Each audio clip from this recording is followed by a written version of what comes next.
और उमर शरीफ के इंतकाल पर चेयरमैन पीसीबी रमीज राजा, साबिका और मौजूदा क्रिकेटर्स सभी उदास हैं। खिलाड़ियों ने ट्विटर पर उन्हें जबरदस्त खिराज अकीदत पेश किया। मिजाह के छक्के चौके लगाने वाले उमर शरीफ जिंदगी के ग्राउंड से आउट हुए तो क्रिकेट के मैदानों में भी उदासी छा गई। चेयरमैन पीसीबी रमीज राजा ने ट्विटर पर लिखा कि पाकिस्तान का बहुत बड़ा नुकसान हुआ, एक और लेजेंड हमें छोड़कर चला गया।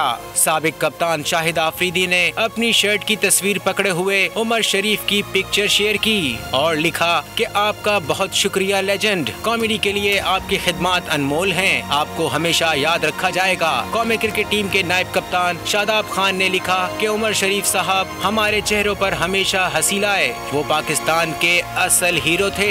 मोहम्मद हफीज ने खबर शेयर करते हुए लिखा कि अल्लाह ताला उमर शरीफ को जन्नत में जगह दे। बल्लेबाज फखर जमान ने लिखा कि मैं दिली तौर पर बहुत दुखी हूँ, हमने एक अजीम लेजेंड खो दिया, एक ऐसा शख्स जो दुनिया भर के लोगों के चेहरों पर मुस्कुराहटें बिखेरता रहा। सब्सक्राइब करें और बेल दबाएं ताकि कोई खबर रह न जाए।